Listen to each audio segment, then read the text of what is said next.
to Dear Baddies, boyfriend, bitches, dating, and everything in between with Nicole. And today we have a special guest called Charlotte. And she's welcome to the Peasant Party. That's me, a giant party of peasants. So, Charlotte, we have so many questions about you. Okay, so if you guys haven't checked her out, you guys have to check her out on TikTok, Instagram. She is amazing. But I'm so curious about how did you get into like all the graphics? Because believe me, the PowerPoints that you have, they're amazing, but they're time consuming. They take a little bit of time to make for sure. How I all started probably 3-4 months ago. A close friend of mine, we got in this I think it was an argument over the brunch table of what the talking, quote unquote, talking stage is. I'm a firm believer that once you've been on a date and you're continuing to go on dates, you're dating. And I don't think that means boyfriend, girlfriend.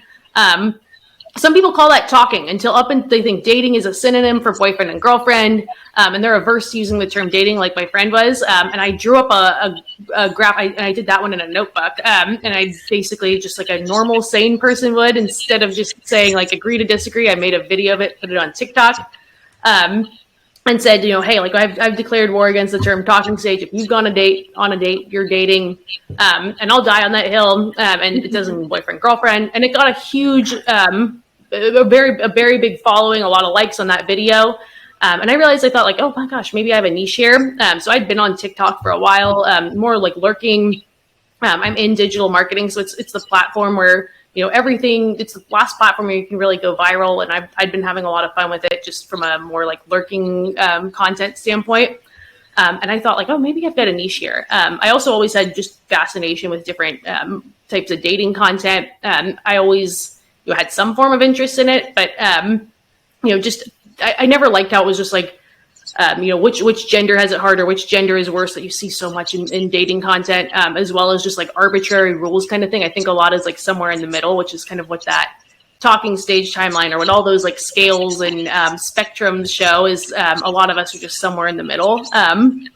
And yeah, that's kind of how things started. And I had that niche.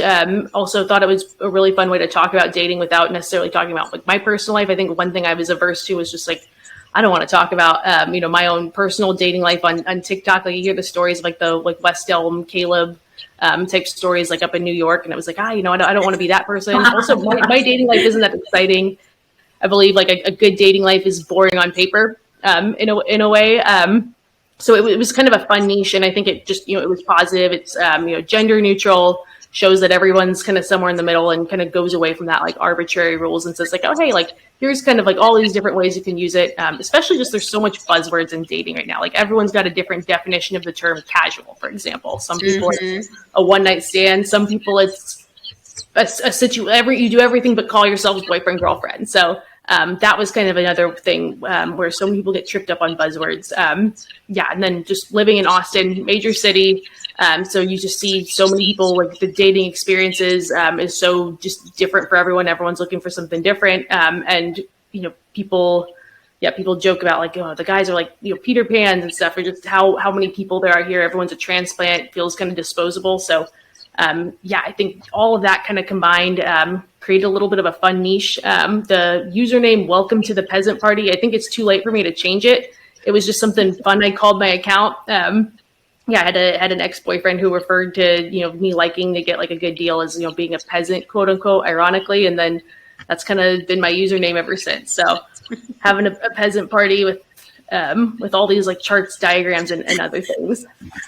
Be here we go. Exactly. It is so interesting because the one, you have I've been looking at your content for a while and ooh, so the one that got me was the cuffing season. I really like that one. I really like the one night stand one. I like the one, oh my gosh, there was one about this. I think I saw the situationship and all that. Oh, yeah. And I'm because when do we actually get into a relationship? That's the thing. Nobody wants to be oh no, I need space. Or, what does it really I know for us, Cindy and I think we typically stick to the 90-day. Obviously it's very loose. It's not set in stone at any point, but do you also abide by the same kind of like 90-day rule, I guess? I've always been more like intentional from the start, just at least as I've been older, where it's just like, I make it known that I'm looking for a relationship and this is an audition to be my boyfriend versus like, oh, we're just seeing where this goes. I'm a big fan of, I think like 6 weeks to 2 months, you kind of know. And I say that just as like an average person who works 9 to 5, who's usually dated other people who work 9 to 5, like maybe a handful of trips in between. I always think you kind of know by then. And then it's, kind of having almost like little checkpoints in between. I've always thought it was fun. It was like a little thing you can do where you just almost like count the dates. It's like, oh, hey, we're on date 5, where it shows like I'm counting, this is going somewhere. And also, and I posted like a video on this today where it's, if someone's showing the signs of, looking for something more casual and you want a relationship, being unattracted to that versus like, oh yeah, like what's going on with you? Like, why are you unavailable? So weeding out those people quickly. And then just kind of the belief too, like, to gain people, you have to be willing to lose people. So those thoughts of like, am I going to scare them away because I'm too much? No, like, so what if you do? I don't know. Like, I think most people are normal, sane people, and like the things they think will scare people off are just more of things like, oh, the person wasn't on the same page. I believe that sometimes it's better just to scare those away, because that's going to help you not have like go through heartbreaks or headaches, or like, okay, so what are the red flags, or did I miss out on that, or what? Did I really like that? Or no, not really. Oh, like, what? I got saved, completely saved. Agreed. Oh, yeah, there's a lot. There's a ton of red flags. We could do a whole episode on just red flags. But so I wanted to actually bring up with you guys, I heard something earlier today. So obviously we have green flags, things that we accept in a relationship. But then we have red flags, which obviously everyone knows, like, stay the fuck away. But I heard something new today called beige flags. Have you heard that before? Yeah, I've heard that term. It was a TikTok term. Yeah, so I've got a little blip here. It says, according to TikTok, there's now another color of flag to look out for, which is beige. Beige flags are a sign on dating app profiles that the person behind the profile is probably fucking boring. It says indications that people might be boring are not new, but we now have a catchy name for them. So Charlotte, like, would you agree with, do you think beige flags is a thing? Is it going to catch on, do you think?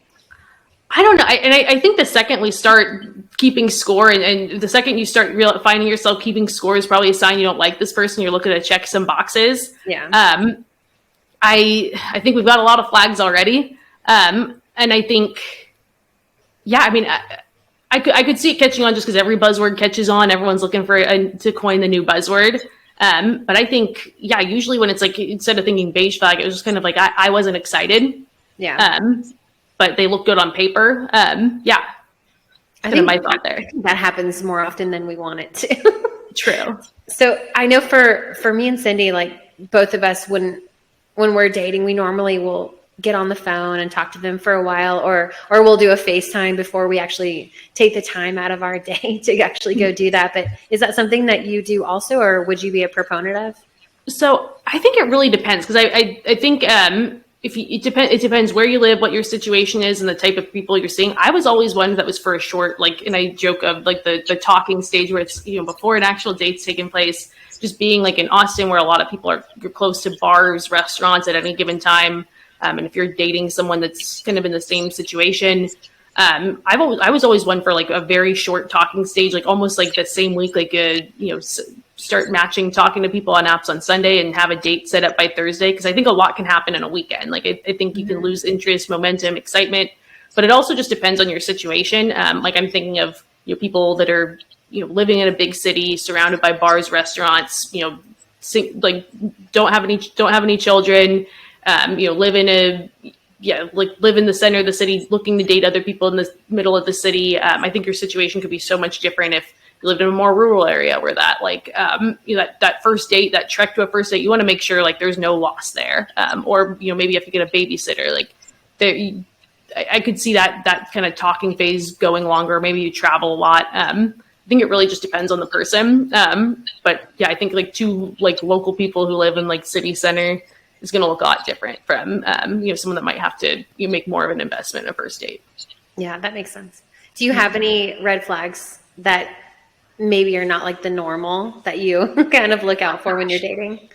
I'm trying to think. I think, oh goodness. I guess it'll take me back next. I don't like motorcycles. I don't want to ride a motorcycle. I mean, like I can respect it as an interest, but that is always one where it's like, I don't want to ride on the back of a motorcycle again. So it's also something I have to explain to my mom. So it's one of those where if I would see like a motorcycle on a dating app picture, I'm like, okay, cool. Like if this goes anywhere, I'm going to have a conversation about how I feel about motorcycles. I've had some exes who really like the motorcycles.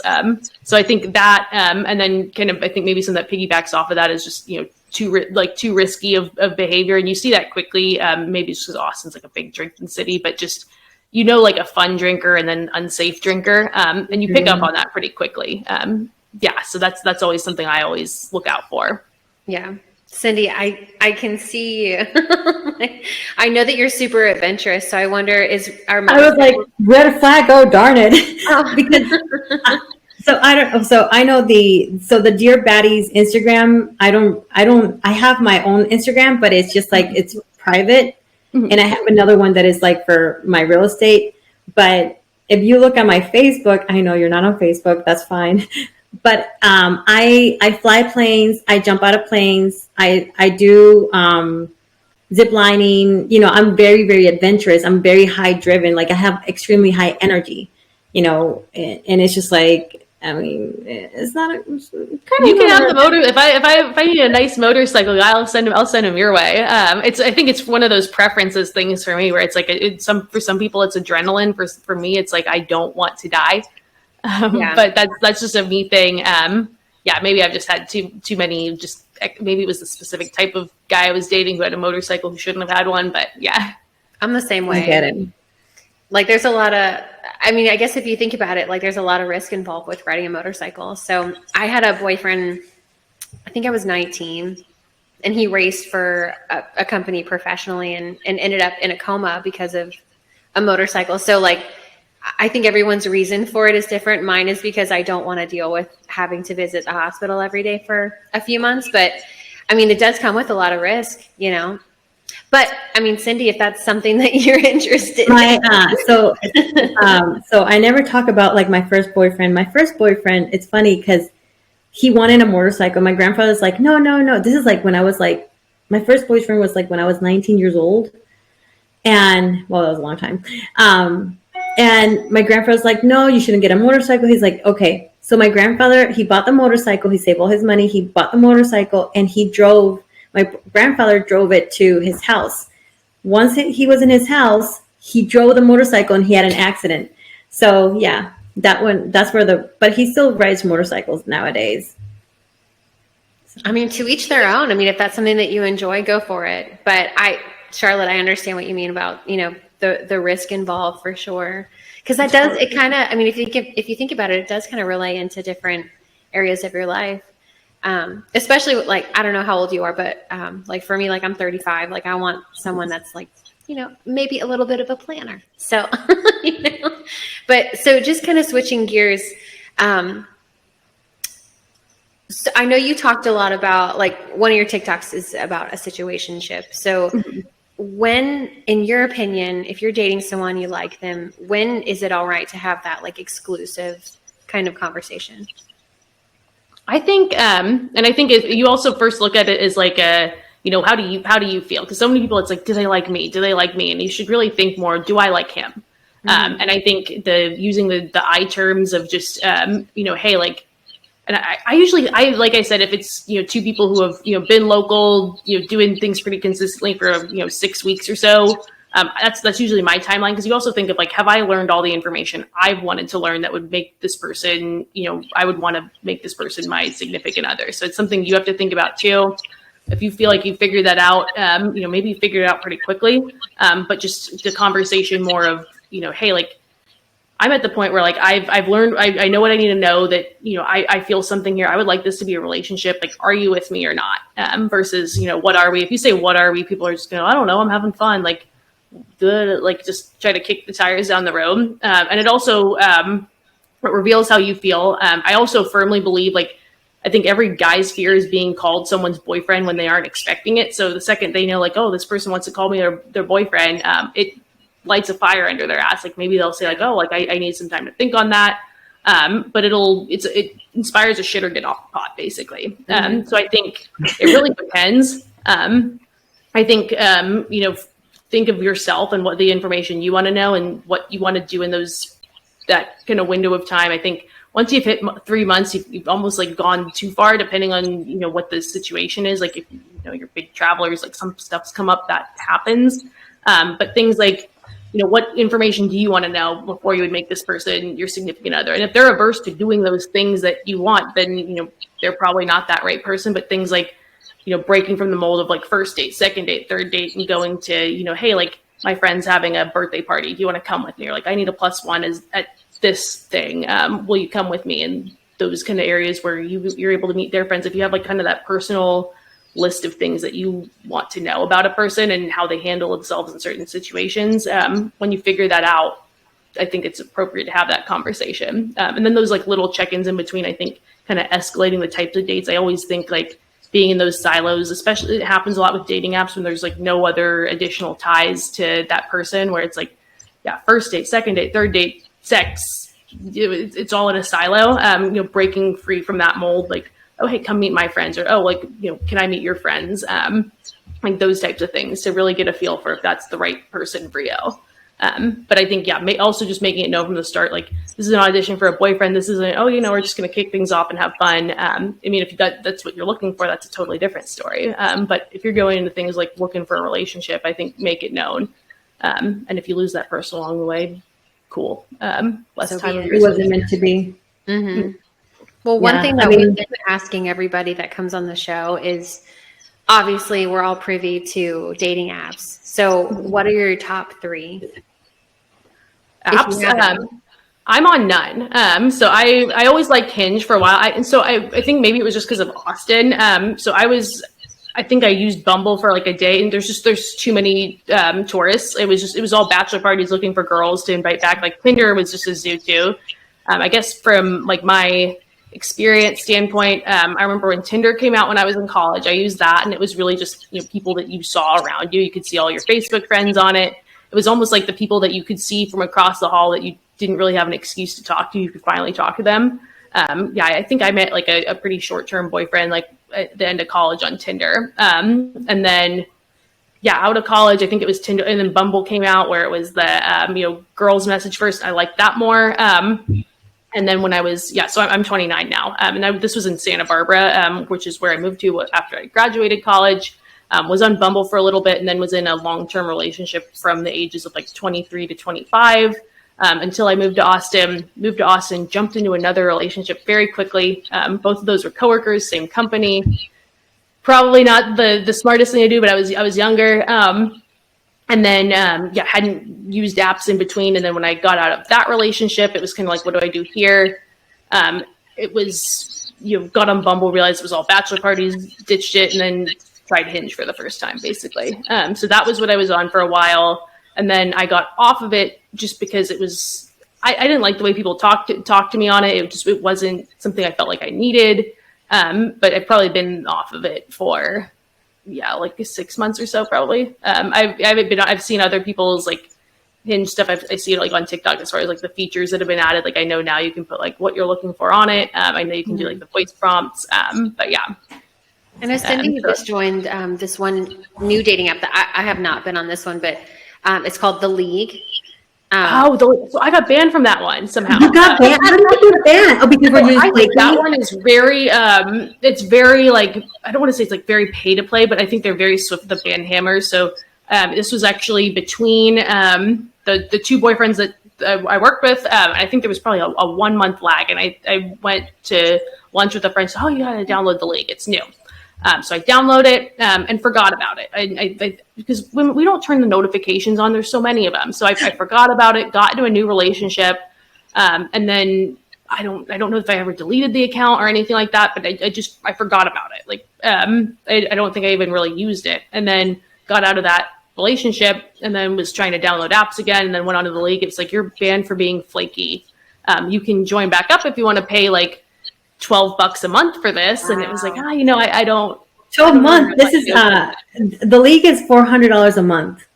So you pay for that one. Yeah. Like, do you have to? Do you have a choice or no? I mean, you don't have it. I mean, you can pay if you wanted to, but I mean, let's say for instance, what I showed you yesterday is like, what I like about it is like, are you open to a prenup or not?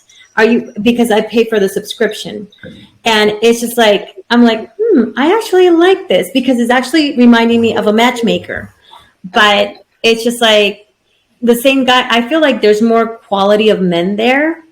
Are there more professionals as compared to like Tinder that, they're bartenders? And I mean, not to knock a bartender at all, but. So it would be most likely like quality men, professional men. There's a guy that I've actually matched with him like probably like 10 times. Mm-hmm. But we're Instagram friends. Mm-hmm. And he's a Delta pilot. But it's like, I keep on seeing, but it's just like doctors, lawyers, pilots. You don't see the same thing over and over, but some women have said that they're the same guys. And yes, some of them are because they're professionals. But now I'm trying to meet more people organically versus in app wise or app world. Mm-hmm. So Charlotte, are you, and I mean, there is no right answer to this, but like, are you looking for a relationship? Or yeah, no, I absolutely. I've got some sort of thing going that's a little bit too early to call it anything. Of course. But yeah, absolutely. And I think I probably would say that I have, I could confidently say I was like looking for a relationship probably for like the last like year or two. I don't think I haven't had any like situationshipy hookups. Like I've had some, 1-2 monthers that never took off for one reason or another. But nothing. I mean, I think aside from some of the experiences I shared on the podcast with Owen, where it was just the dudes with crazy histories, nothing I think was bad per se. Just more of like, it wasn't the match, like not compatible long term.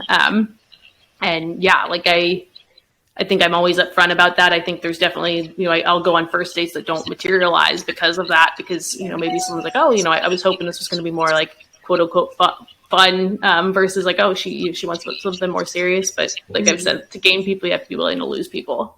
It feels like, and Cindy, I think you'd agree with this too, but every single podcast that we've had, every person that we've talked to, the bottom line is communication. You got to set expectations. You've got to tell them exactly what you are looking for, what you don't want, and things that you find are red flag. But I mean, every single thing that we've talked about, every episode, bottom line is communication.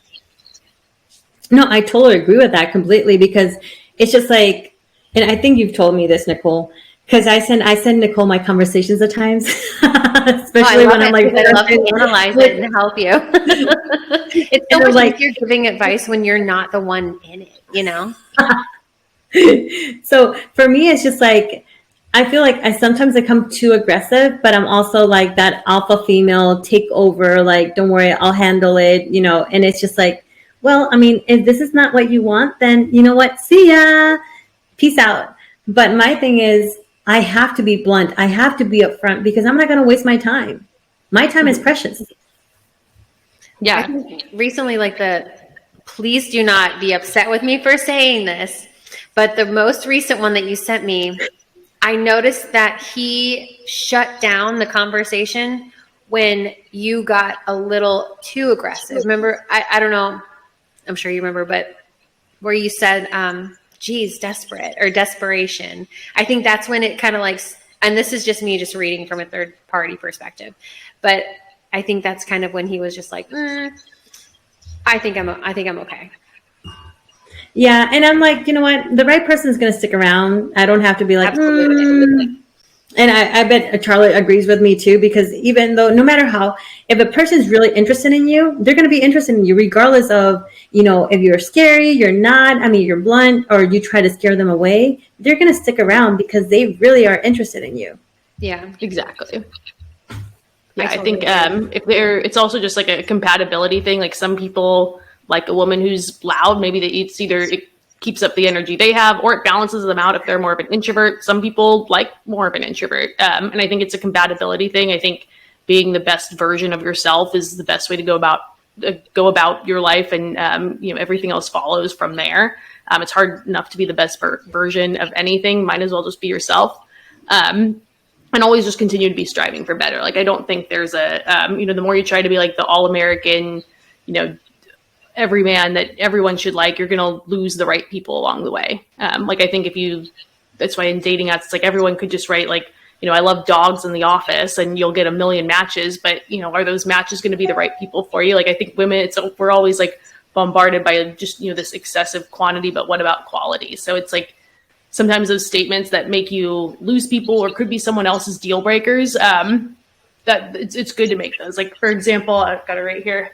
I got a cat. People are allergic to cats. I always make it known I have a cat. And that maybe would make people swipe left on me because they've got allergies. They don't like cats. I would rather lose them right away. But, Same. I have a cat, and I can't deal with people that don't like cats. No. Sorry, I'm allergic to cats, but I'll put up with it. I'll take a Benadryl. I know my mom is allergic, and she's got 4. So I'm like, oh, wow. Jesus Christ, like you've probably got to be like on a shit ton of Claritin. So we asked Owen the same question, but I'm curious to know your answer from a female perspective. But would you ever date long distance? Yeah, absolutely. I think there's got to be like a goal in mind, or just some sort of system in place as far as, when do you both see each other? Like, what's the goal here? I think just kind of aimlessly long distance is how people kind of get in trouble. I think that's also where you get, and I talked about this in my other videos, where it's like boyfriend, girlfriend experience, where it's like you got a boyfriend or girlfriend for a weekend, and then they go back to their life, and you don't have that communication in between. And that's more of a casual situation than it is like a long distance relationship. I think you have to have a goal in mind, as a whole, like, how does this end? When does this end? Like, what's the plan here? But it can work. I mean, people do them all the time, but you've got to have like the right communication and the right plan in place. I usually, I've been in long distance relationships, and I honestly and Nicole's like, you got to get someone in like local. But like, I went to Melbourne, like, was it 2 or 3 weeks ago? I met this guy and I really liked him, but I mean, he didn't want to be in a long distance relationship. I'm like, okay. I mean, it's a flight away, but that's okay. I mean, it's like an hour and 30 minutes, but that's fine. So now I'm talking to someone in San Diego, and I'm like, we're like, okay, let's see. I mean, I'm just like, look, and I've been blunt with him. Like, you know what? If it works, it works. If it doesn't, it doesn't. It doesn't matter to me. You're over there. I'm over here. I have to work. You have the same thing too. And I don't want no more kids, honestly. I mean, dating, in my opinion, it's all trial and error. Every person that you date is going to teach you something, good or bad. So the next person that you interact with or attempt to date is going to, hopefully you'll be able to surpass those red flags. I'm curious. Go ahead. So I don't know. Did Nicole tell you on how the podcast was born? I kind of got the rough story. Is there the story of how it all materialized? I would love to hear it. So basically, there's this guy I had been talking for almost 5 months. He's like, hey, you know what? Well, we're exclusive and all. And one day I'm like, Nicole, I've been wanting to post this, but I don't know if I should. And I found out he had a girlfriend in like South Atlanta, and I'm in North Atlanta, and I'm like, no freaking way.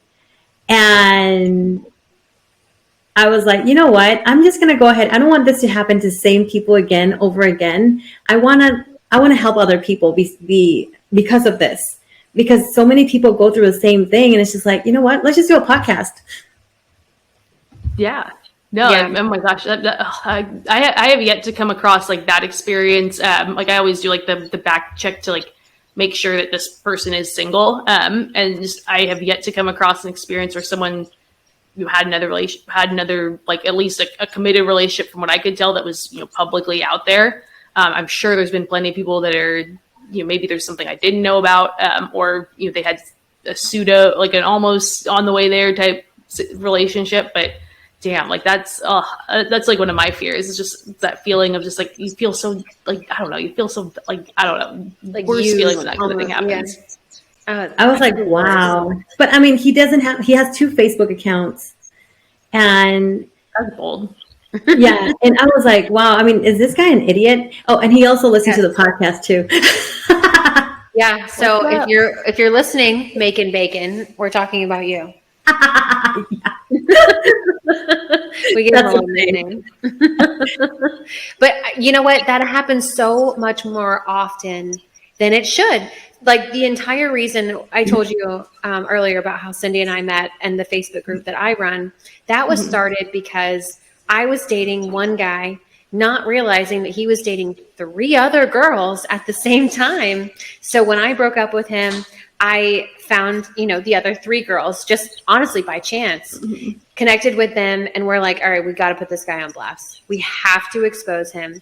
And his dating life in Atlanta is almost non-existent. Oh my God. It's like that John Tucker Must Die movie. Exactly. Great. One of my favorite movies in high school. Yeah, I love that movie. So, I mean, we initially were like, we were so pissed off. We don't want to hurt him. So physically or anything like that. But we just wanted him to just feel the way that we felt. I don't know if he ever will, because narcissism runs very deep. But yeah, it hurt a lot. So, I can imagine. I would never want anyone to go through the same pain, which, that's part of the reason why we have this podcast, is because we want to appeal to men and women both, because we're both going through the same shit.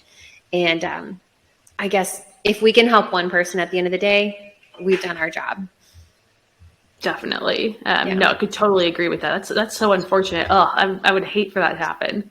Yeah. I mean, and especially like with your charts and all that. I mean, I love the content because it makes sense. I mean, it's just like, wow, you know what can I do, or how can okay, so let's look at what are the flags that you're not seeing, or what are the things that you're not seeing that they're there, but you're like, hey, look at it. And you're like, no way, is it or no? Exactly. No, and I think that's kind of part of it, where it's like, hey, like, there's this other thing you could look at. I also I'm really big on owning your own feelings and, owning how you feel. Cause so many people, I feel like how so many women date, is just, they go off the base of just like, does he like me? It seems like he likes me. Does he like me? What does he think of this situation versus, do I even like him? So many women, it's like, they'll go on the date, and if they didn't absolutely hate it, if the guy says like, hey, let's do another date, it's like, oh, like, bird in the hand, 2 in the bush. I got one. Like, let's keep going on this date. And then you go down the road, and the guy eventually just goes, it's like, I didn't even like him that much. And I think a big thing is just owning your feelings and knowing how you feel. And that's like a big theme I have with everything I put together, is just, like, forget how they feel. Like, how do you feel? And, what are those feelings? And does that person know your feelings? And, communicating that versus saying like, what are we, or where are we going? Where is this going? Calling it nuts, like using I statements. That's a big thing for me. So that's really just the general overall theme. There was a slide that you use is, what are we doing this weekend? Or where are we going? Versus, oh, I am doing this. No, you are doing that. So when are we starting to use that are we serious?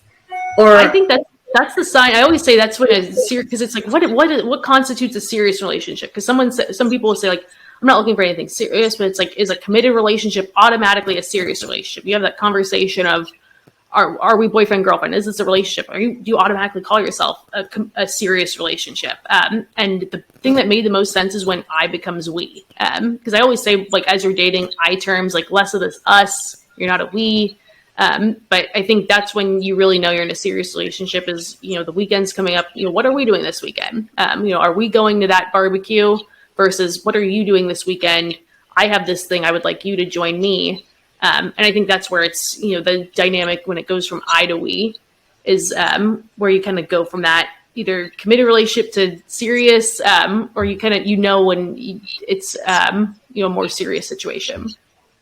I'm curious to know, throughout your time of being on TikTok, what's the biggest, I guess, takeaway that you've learned for your own dating life? Oh my goodness. I've thought it's been really kind of fascinating to see like I guess, quote unquote, I hate thinking of them as sides, but just the other side and just what's kind of going on with like the male mindset. Because sometimes it's things that I wouldn't have even thought about, and just the issues that maybe men might be going through, the insecurities there, why they might do certain things, just the thought of, I think women don't necessarily know like how few matches men get. Like it's so many each day, and then it's like, oh well, like that, no wonder that guy's getting so upset that you didn't respond to that message, or like thinks this match is such a big deal, like that kind of thing. Is learning that information has been helpful. That's really interesting because, I mean, we never talk about the men's insecurities. It's always like, oh, he just ghosted me, or he doesn't reply, or why is he always being like this? Why is he being so communicative? So I've never thought about like a man's insecurity. I mean, how can we actually point out those insecurities?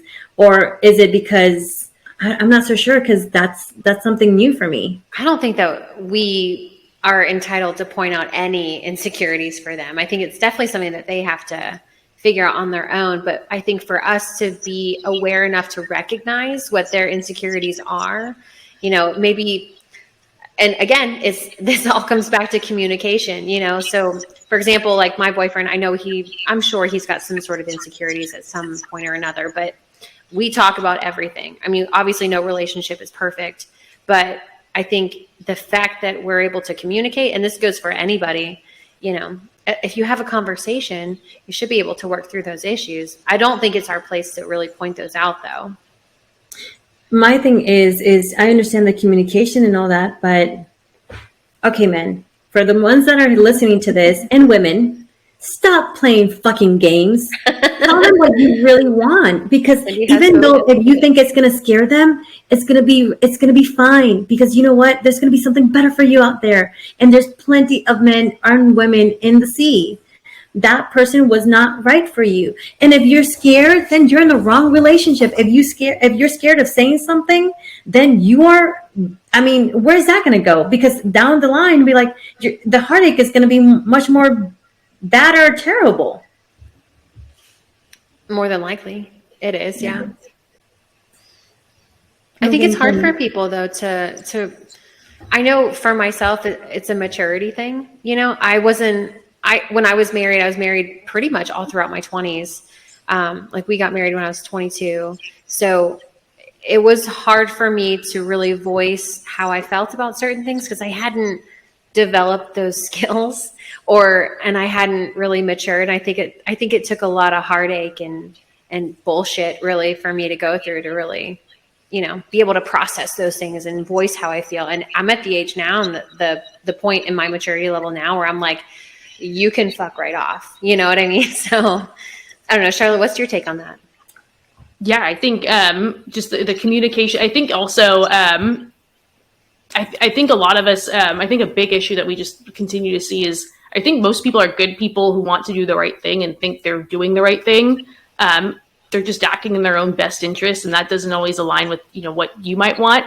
I always and I've talked about it on TikTok, where I think like the idea of like, a true fuckboy where they're actually trying to like manipulate you. I think that's more rare than people think it is. I think most guys, it's like they, think maybe go into things thinking they want a relationship and change their mind after the fact, or they assume that you're okay with whatever's going on because you haven't said otherwise, and it's easy to just assume the other person wants the same thing you want because they're doing it with you and they seem to be having fun, and I think like it happens on the female side as well. I think owning your feelings and what they are, and knowing what they are, owning them and communicating them. I think so many people are afraid to say the phrase relationship in fear of scaring people off. I think other people are, afraid to say, find a nice way to say, I'm only looking for something casual in fear of scaring somebody off. So I think it's owning what you want. I also think getting away from buzzwords too. Like I said about the term casual, that can mean something different to everybody. So knowing what you want, finding a way to communicate it in a way that's positive. I think there's a positive way to want a casual situation. There's nothing wrong with that, as long as, you're not lying to someone to get there and you're consenting to it. I think, ultimately owning what you want, communicating it, asking it, and walking away if the other person's not on the same page. It's going to be there. I would have to agree with that.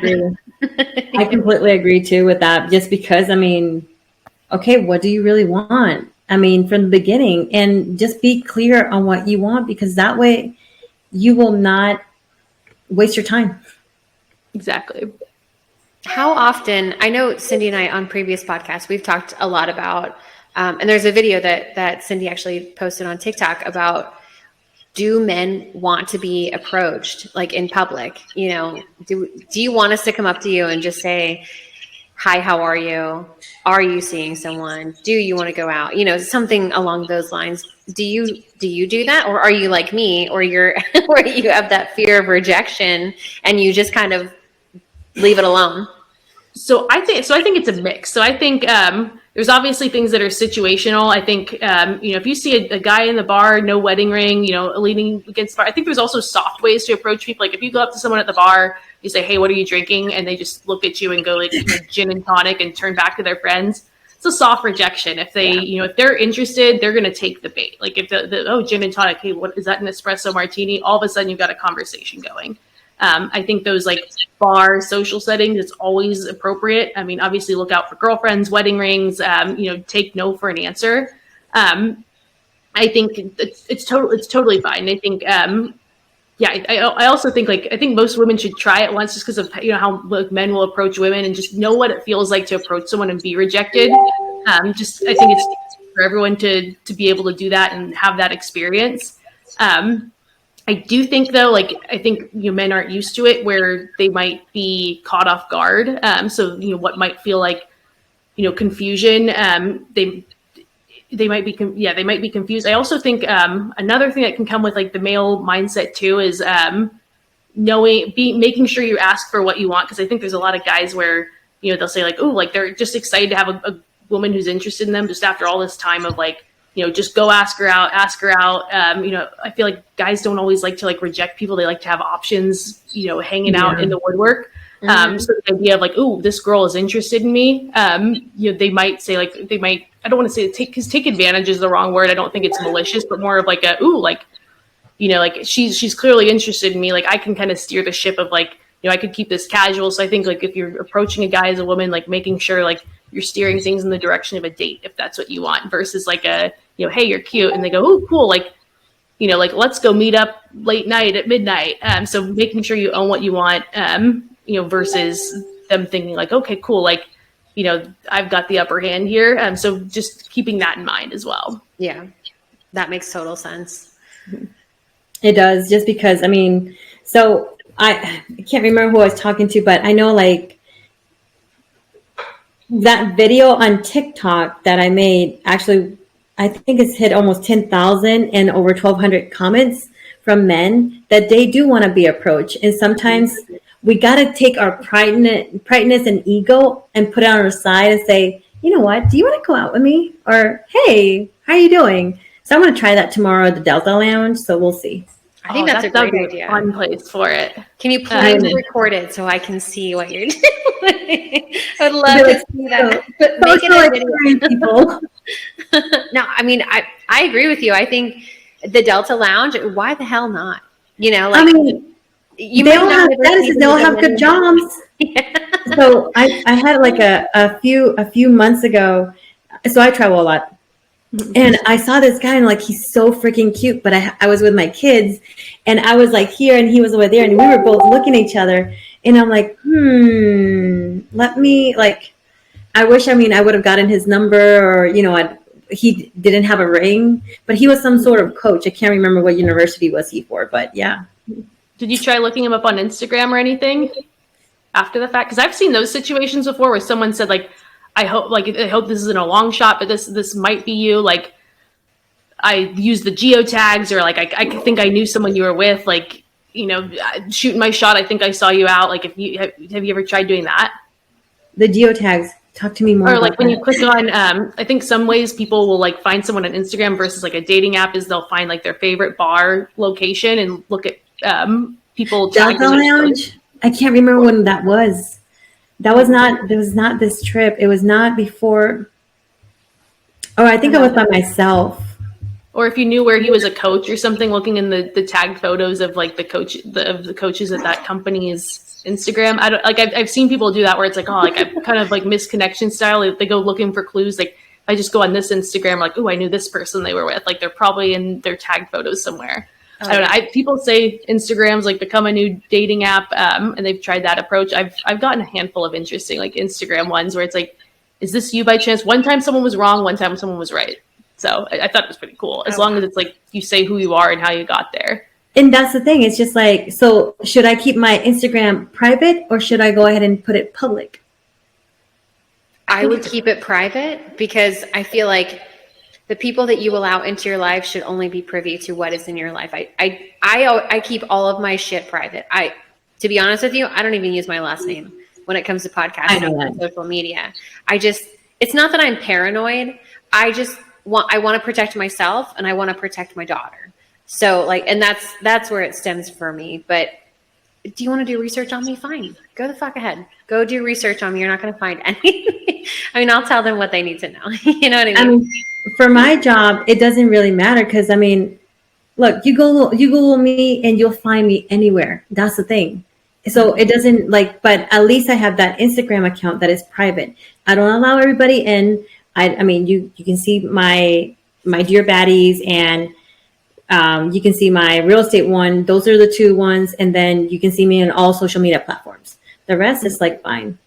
Mm-hmm. So I will keep it private because it's really up to your discretion, you know, especially when you're dating. Like, what do you want someone else to see? You know, like keep in mind, like I always think about my employer. Like, do I want my employer to see?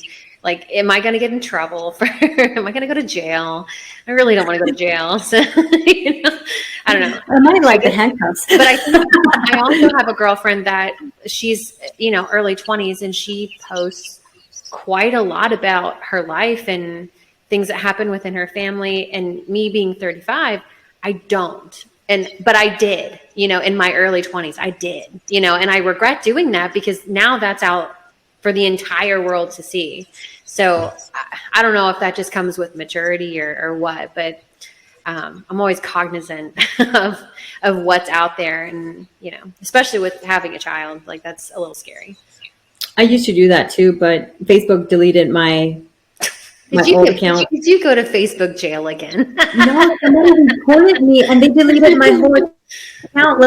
Like I opened this account back in 2005, 2006, and everything was deleted. I'm like, okay. I do remember when Facebook was. Hi, Facebook. I remember when Facebook, like when I was in college, and I graduated high school in 2005, and it was right when Facebook came out, and you had to have like a college email to join. Like, it's funny to me now. It's funny now, like being a millennial there was a TikTok I saw recently they were talking about the Facebook app. I'm like, no, it's not a Facebook app. It's a Facebook.com website. Like, it's a website. It's not a fucking app. You know, like it instantly aged myself. I remember that. Wow. Yeah. That was a long time ago. Oh my goodness. Yeah. Well, so Charlotte, thank you so much for coming on our podcast. We really, really appreciate it. We love your insight, and hopefully maybe we'll have you back again down the road. But to our audience, we have Charlotte. Her TikTok handle is Welcome to the Peasant Party, if you'd like to look up her TikTok. So thank you guys so much today for joining Dear Baddies, boyfriends, bitches, dating, and everything in between. We'll see you next time. Bye. Bye, everyone. Thank you.